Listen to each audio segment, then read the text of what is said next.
Hi hello வணக்கம் friends. இன்றைக்கி நம்ம டிஎன் மீடியா ஐடி சேனலில் என்ன வீடியோ பார்க்க போகிறோம் அப்படின்னா, வரிசையாக நம்ம ஆறுகளை பற்றி பார்த்துட்டு வரோம். கங்கை ஆறு பார்த்தாச்சு, பிரம்மபுத்திரா பார்த்தாச்சு இந்தியாவில். இதை விட முக்கியமான ஒரு நதியை பற்றி பார்க்க போகிறோம். என்ன அப்படின்னு பார்த்தோன்னா, இந்தியா அப்படிங்கிற பேருக்கு முன்னாடி இந்த நதியின் பேரில் தான் நம்மளுடைய இந்தியாவுக்கு பேரே அடையாளம் காணப்பட்டது அப்படின்னு கூட சொல்லப்படுது. அப்படி ஒரு நதியை பற்றி தான் இன்றைக்கி பார்க்க போகிறோம். என்ன நதியாக இருக்கும் அப்படின்னு பார்த்தோன்னா, நம்மளுடைய நாகரிகத்தின் ஆரம்பம் அப்படின்னு சொல்லக்கூடிய ஒரு நதி தான். என்ன நதி அப்படின்னு பார்த்தோன்னா, சிந்து நதியை பற்றி தான். அதாவது சிந்து ஆறு, அதை பற்றி தான் நம்ம ஃபுல்லாக வீடியோவில் பார்க்க போகிறோம். வாங்க வெயிட் பண்ணாமல் வீடியோக்குள்ளார போகலாம். இப்போ தான் நீங்கள் ஃபஸ்ட்டு டைம் நம்ம வீடியோ பார்க்குறீங்க அப்படின்னா சப்ஸ்கிரைப் பண்ணிவிட்டு பாருங்கள் ஃப்ரெண்ட்ஸ். வாங்க வீடியோக்குள்ளார போகலாம்.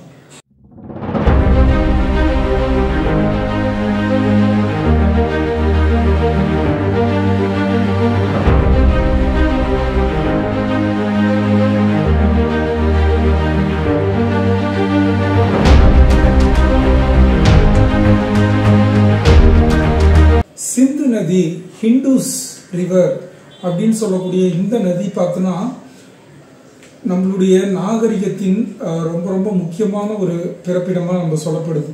இந்தியாவுடைய நாகரிகம் அப்படின்னு சொல்லி 1921 வெள்ளையர்களால் கண்டுபிடிக்கப்பட்ட ஒரு பஞ்சாப் பகுதியில் தோண்டி எடுக்கப்பட்ட போது, அந்த காலத்தில் மக்கள் வாழ்ந்திருக்காங்க அப்படின்னு நம்மளுக்கு தெரிய வந்தது. ஹரப்பா, மொஹஞ்சதாரோ இந்த மாதிரி நகரங்கள்லாம் இருந்திருக்கு அந்த காலத்தில் அப்படின்னு சொல்லி கொஞ்சம் கொஞ்சமாக என்ன பண்ணியிருக்காங்கன்னா, தோண்டி எடுக்கப்பட்டு பல விஷயங்கள் கண்டெடுக்கப்பட்ட ஒரு பகுதி தான் இந்த சிந்து நதி ஓரத்தில், கரை ஓரத்தில் இருக்கக்கூடிய பகுதிகள் எல்லாமே. அப்போ சிந்து நதிங்கிறது இப்போ கிடையாதுங்க. கிட்டத்தட்ட பார்த்தோன்னா நம்ம ஒரு 4000-5000 வருஷத்துக்கு முன்னாடியிலேருந்தே நம்மளுக்கு நாகரிகத்தோட ஒரு தொட்டிலாகவே பார்க்கப்படக்கூடிய ஒரு நதி. நம்மளுக்கு என்னதான் இந்தியாவில் ஒரு சிறு பகுதியில் மட்டும் பாய்ந்தாலும், ஆரம்ப காலத்தில் பாகிஸ்தானுங்கிறது ஒரு இந்தியாவோட ஒரு பகுதியாக இருந்ததுனால இது முழுவதுமாக இந்தியாவின் ஒரு பகுதியாகவே இந்த ஆறு இருந்தது. பட் நம்ம சுதந்திரத்தில் ஆட்டோமேட்டிக்காக நம்ம பாகிஸ்தான் பிரிஞ்சதுக்கு அப்புறம் பார்த்தோன்னா, இந்த சிந்து நதியோடைய 90-95% பார்த்தோன்னா பாகிஸ்தான் தான் பலனடைந்து கொண்டு இருக்கிறது. ஒரு 5% தான் பார்த்தோன்னா இந்தியாவுக்கு இதில் பலன் கிடைக்குது.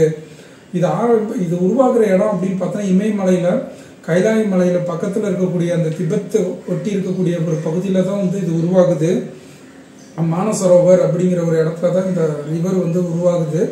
அங்கேருந்து ட்ராவல் ஆகி லடாக் வழியாக, ஜம்மு காஷ்மீர் வழியாக, பஞ்சாப் வழியாக அப்படி பாகிஸ்தானுக்கு போகுது. பாகிஸ்தானில் கிட்டத்தட்ட பார்த்தீங்கன்னா ஃபுல்லாக பறந்து விரிந்து அந்த மாநிலம் ஃபுல்லாகவே இந்த நதி தான் காணப்படுது. கிட்டத்தட்ட அந்த மாநிலத்துடைய அந்த நாட்டுடைய ஒரு தேசிய நதியாகவே இந்த சிந்து நதியை பார்க்கப்படுது. ஏன் அப்படின்னா, எல்லா பகுதியுமே பாகிஸ்தான் ஒரு வளமிக்க ஒரு மண் வளத்தை வளமிக்க ஒரு பகுதியை உருவாக்குறதுக்கு முதல் காரணம் என்ன அப்படின்னு பார்த்தோன்னா இந்த நதி தான்.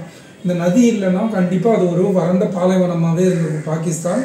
இந்த நதியின் மூலமாக தான் அங்கே ஒரு செல்வ செழிப்பே இருக்குது விவசாயத்தில். ஸோ அதனாலேயே இந்த நதி பாகிஸ்தானை பொறுத்தளவுக்கு அந்த நாட்டுக்கு ஒரு தேசிய நதி. நம்மளுக்கு எப்படி கங்கை நதி தேசிய நதியோ, அந்த மாதிரி அவங்கள பொறுத்தளவுக்கு சிந்து நதிங்கிறது தேசிய நதி. நம்மளதுல பார்த்தோன்னா ஒரு 5 முக்கியமான நதிகள், ஜெனாப், ரவி, பியாஸ், சட்லஜ், ஜூலம், இந்த மாதிரி சொல்லக்கூடிய முக்கியமான ஒரு துணை ஆறுகள் இந்திய பகுதியில் போகுது. பஞ்சாப், ஜம்மு காஷ்மீர் வழியாக, லடாக் வழியாக போகுது. இது ரொம்ப ரொம்ப வளமிக்க பகுதிகளை நம்மளுக்கு உருவாக்குது. ஆனால் இருந்தாலும் ஒரு சிறு நிலப்பகுதிகள் மட்டுமே நம்ம இந்தியாவில் கடந்து செல்றதுனால அதிகமான ஒரு லாபத்தை நம்மளால இந்த நதியின் மூலமாக கிடைக்கிறது இல்லை. பட் ஆரம்ப காலத்தில், பண்டைய காலத்தில் இந்த நதி தான் நம்மளுடைய நாகரிகத்தை வளர்த்தது. ரிக் வேதத்தில் இந்த நதியை பற்றி அதிகமாக சொல்லப்பட்டிருக்கு. ஏன் அப்படின்னா, வேத காலத்தில் முதல்ல தோன்றினது ரிக் வேதம் தான். ஸோ வேத காலம் அப்படிங்கிறது பார்த்தோன்னா பண்டைய புதிய கற்காலத்துக்கு அடுத்தது தான் வேத காலம்னு சொல்லக்கூடியது. ஸோ அந்த கற்காலத்துக்கு அப்புறம் உருவான வேத காலங்கிறதுனால அங்கே மக்கள் கூட்டம் கூட்டமாக வாழ்ந்து பலனடைஞ்சது எல்லாமே குறிப்புகளால் எழுதப்பட்டிருக்கு. ஸோ டீட்டெயிலாக இந்த ரிவரை பற்றி தெளிவாக சொல்லியிருக்கு. அது மட்டும் இல்லை, நம்மளுடைய பாரதியார் கூட ஒரு பாட்டில் சொல்லியிருப்பார்.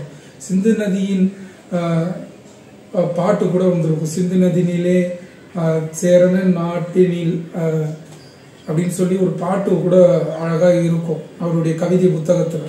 இந்த சிந்து நதிங்கிறது இந்தியாவுடைய அடையாளம். இந்தியாவுக்கு பெயர் அப்படிங்கிறது ஐரோப்பியர்களால் கொண்டு வரப்பட்டது. இந்தியா, இந்து, இண்டூஸ், இந்த சிந்து ரிவர், அந்த ரிவரை மென்ஷன் பண்ணி தான் ஹிந்துஸ் இந்தியா அப்படின்னு சொல்லி பேர் வந்துச்சு. ஹிந்துஸ் ரிவர், சிந்துக்கு இங்கிலீஷ்ல வந்து ஹிந்துஸ் அப்படின்னு சொல்லுவாங்க. ஸோ இண்டூஸ் அங்கே இருக்கக்கூடிய மக்களால இந்தியா அப்படின்னு சொல்லி நம்மளுக்கு இந்தியாங்கிற பெயரே பார்த்தோன்னா இந்த ஆறு மூலியமா தான் கிடைச்சது ஆரம்ப காலத்துல. ஸோ இந்தியாங்கிற பெயர் வருவதற்கு முதல் காரணமான ஒரு ஆறே பார்த்தோன்னா இந்த சிந்து நதி தான். ஸோ இந்த சிந்து நதி அப்படிங்கிறது பார்த்தீங்கன்னா இதோடைய மொத்த நீளம் அப்படின்னு பார்த்தீங்கன்னா 3160 கிலோமீட்டர் இதோடைய மொத்த நீளம். ஆனால் இந்தியாவில் பாயிறது என்னமோ கிட்டத்தட்ட பார்த்தீங்கன்னா ஒரு 250-300 கிலோமீட்டர் அவ்வளோதான் நம்மளுடைய இந்திய பகுதியில் வந்து பாயிறது. இது எல்லாமே பார்த்தீங்கன்னா அங்கே தான். அதே மாதிரி பஞ்சாப் பகுதி வளமிக்க ஒரு பகுதியாக இருக்கிறதுக்கு காரணமும் இந்த நதி தான். இந்த நதியினால தான் பஞ்சாப் மாநிலம் முழுவதும் பார்த்தீங்கன்னா, ஏன்னா இதோடைய கிளையாறுகள் எல்லாமே கிட்டத்தட்ட வலது பக்கமாக ஒரு 9 கிளையாறுகள், இடது பக்கமாக 9 கிளையாறுகள், ஒரு மிக பெரிய ஒரு ஆற்று. அது இல்லாமல் ஒரு தெற்கு நோக்கி பாயக்கூடிய, தெற்காசியாவில் தெற்கு நோக்கி பாயக்கூடிய மிகப்பெரிய ஒரு ஆறுன்னு பார்த்தோம்னா இந்த சிந்து நதி தாங்க. ஸோ அப்படிப்பட்ட ஒரு சிந்து நதி அது. ஆனால் நம்மளுக்கு முழுவதுமாக பலன் கிடைக்கல அப்படிங்கிறது ஒரு வருத்தமாக இருந்தாலும், இதுல இருந்து நம்ம முழுவதுமாக பாகிஸ்தானுக்கு பங்கிட்டு கொடுத்துட்டு இருக்கோம். இப்போ நம்மளுக்கு கர்நாடகால இருந்து தமிழ்நாட்டுக்கு தண்ணீர் வர்றதெல்லாம் நம்ம ஏகப்பட்ட பிரச்சனைகள் பண்றாங்க, அவங்க தடுக்கிறாங்க, தண்ணி தரக்கூடாதுங்கிறாங்க, போராட்டம் பண்றாங்க, மறியல் பண்றாங்க. ஆனா ஒரு நாட்டுல இருந்து இன்னொரு நாட்டுக்கு, அதுவும் நம்மளுடைய எதிரியா பார்க்கக்கூடிய பாகிஸ்தான் நாட்டுக்கு எந்த விதமான இடையூறு இல்லாம இந்த தண்ணி வந்து போய்கிட்டு இருக்கு. அப்ப நம்ம எந்த அளவுக்கு ஒரு நதியை வந்து நம்ம விட்டு கொடுத்துருக்கோம் பாருங்க. நம்மளுடைய ஏன் நம்ம நினைச்சிருந்தா நம்ம வந்து அணையை கட்டியிருக்கலாமே, அணையை கட்டாம எதுக்காக அந்த நதியை வந்து அப்படியே முழுவதுமா பாகிஸ்தானுக்கு அனுப்பப்பட்டது. அதுல ஒரு சில அக்ரிமெண்ட்லாம் சுதந்திரம் அடைஞ்சதுக்கு அப்புறம் போடப்பட்டது தான். இந்த நதி வந்து ஒரு பரஸ்பரமா இருக்கணும், இதுல வந்து எந்த விதமான இந்தியாவும் வந்து குறுக்கீடு இருக்கக்கூடாது அப்படின்லாம் இருந்தாலும் நம்ம எந்த விதமான இடையூறும் இல்லாம இந்த தண்ணியை முழுவதுமா பாகிஸ்தானுக்கு கொடுத்துக்கிட்டு இருக்கோம். நம்மளால நம்மளுடைய டெக்னாலஜியை பயன்படுத்தி இதை தடுத்திருக்கலாம். ஆனா பாகிஸ்தான்ல இருக்கிறவங்களும் நம்மளுடைய பங்காளிகள் தான், நம்மளுடைய உறவுக்காரர்கள் தான். என்னதான் இருந்தாலும் நம்மளுக்கு ஒரு விரோத போக்கு இருந்தாலும் அவர்களும் நம்மளுடைய ரத்த பந்தம் அப்படின்னு கூட நம்ம எடுத்துக்கலாம். 70 வருஷமா தானே நம்ம பிரிஞ்சிருக்கோம், 75 வருஷமா தானே பிரிஞ்சிருக்கோம். அதுக்கு முன்னாடியெல்லாம் எல்லாம் ஒற்றுமையா தானே இருந்தோம். ஸோ அதனால அவர்களுக்கு போனது ஒரு நல்ல விஷயம் தான். ஆனா அதே மாதிரி இந்த மாநிலங்களுக்கு இருக்கக்கூடிய அந்த பிளவுகளும் வந்து நீங்கி எப்படி நாட்டுக்கு நாடு இந்த ஒற்றுமை இருக்கோ அதே மாதிரி இந்த மாநிலத்துக்கு மாநிலம் இருக்கக்கூடிய அந்த ஒற்றுமையை வரணுங்கிறது என்னுடைய அபிப்பிராயம். இந்த நதி அதுதான் நம்மளுக்கு உணர்த்துது. பட் காவேரி நதி நம்மளுக்கு வேற மாதிரி உணர்த்திக்கிட்டு இருக்கு. இதுக்கு என்ன முடிவு அப்படிங்கறத நீங்க கமெண்ட் பாக்ஸ்ல சொல்லுங்க ஃப்ரெண்ட்ஸ். இன்னொரு நல்ல வீடியோவில் உங்களை வந்து சந்திக்கிறேன். நன்றி, வணக்கம்.